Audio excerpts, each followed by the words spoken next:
When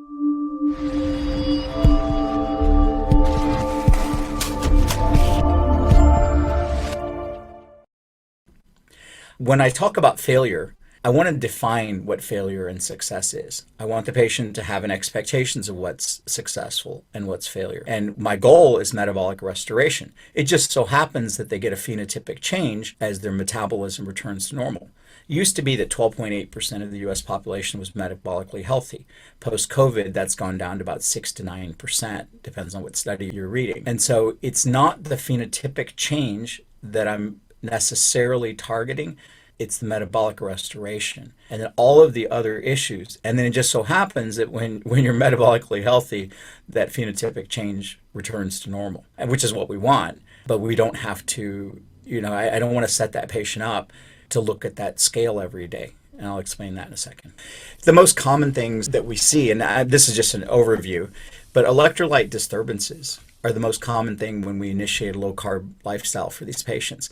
And anticipating their sodium, their potassium, and their magnesium may shift pretty quickly, and how to handle that.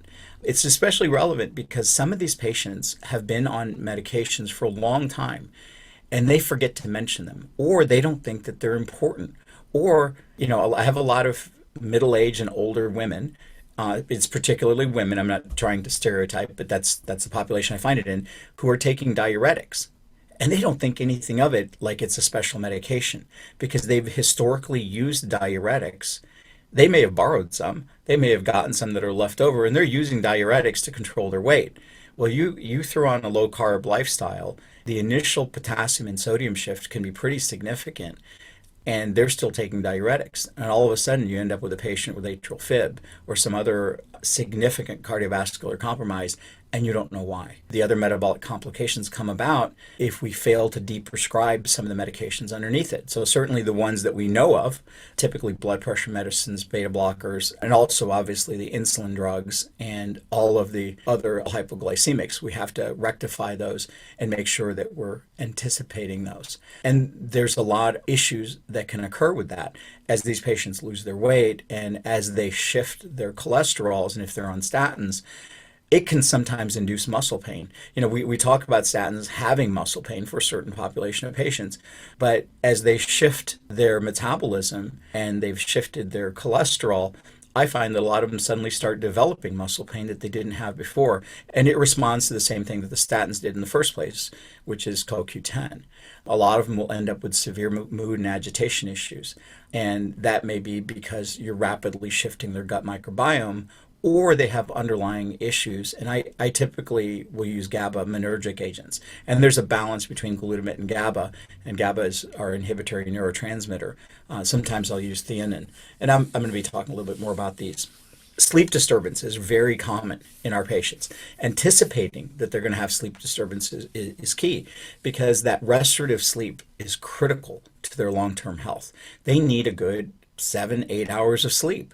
And if they're not getting restorative sleep, that's their recovery period. And if they don't have good recovery period, we're going to have problems. So I do a whole section on just preemptive sleep hygiene, a dark, cold room with a background fan, no blue light for about 2 hours before, and associated with light therapy.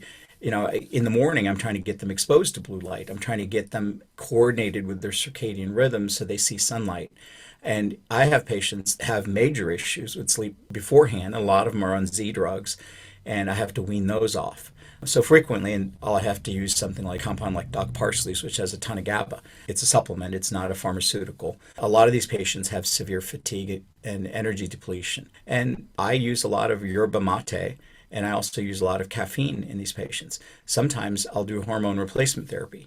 A lot of times I'll find out that their fatigue maybe because they're somewhat hypogonadic, especially in the men. Sometimes I find out that they've been on chronic melatonin therapy orally, and their melatonin no longer works for them. And in those cases, sometimes what I'll do is I'll use infrared light to recharge the mitochondria. The vast majority of the melatonin produced in your body is produced due to infrared light and is produced intramitochondrial. And melatonin and serotonin are closely linked. I don't have patients thus far that I've run across that had a major fatty acid metabolism issue. And so there are absolute contraindications to putting somebody on a higher fat diet if they have a fatty acid metabolism issue. And those are incredibly rare. I haven't seen one yet. And I've been doing this for about 20 years. Now, it may be that by the time that those patients come out, I'm just not getting to see them at all. And then there's also the minor issues that we also, we talk about. Halitosis is one of the most common. And I usually assuage the patient, say, look, you can expect that you're going to have you're going to have a ketotic breath, and that's going to happen, and it'll go away over the next couple of weeks. It's not going to be there forever. I typically find that the ketones in people's breath goes away at about the same time as the ketones in their urine go away if you do a urine dipstick. That doesn't mean that their blood ketones are gone. It just means that they're not off-gassing as much exhaled ketone, and they don't have as much ketone in their urine at the same time. But if you check their blood level, it's still pretty decent. And then miscellaneous issues. As I'm getting them off of their statins, I may be adding bile salts to still pull cholesterols out of them, especially in some of these patients who have fat intolerance that may have had a cholecystectomy. I'm also using bile salts. I anticipate that that may happen. I talk to a lot of the patients about minimal exercise. And minimal exercise means that they walk after every meal and they do some stretching and mobility. And that's just to maintain some quadricep insulin sensitivity. I also talk to them about fibromyalgia-like symptoms, which is really insulin resistance in the brain. So I anticipate these issues. I want the patient to be aware of it, and I kind of go through, this is my bare bones of, these are the things that I'm going to address right up front. And I'm going to set the expectations that these are the things they're going to have to be concerned about. And if they know about it, then they're ready to prepare for it. Thank you.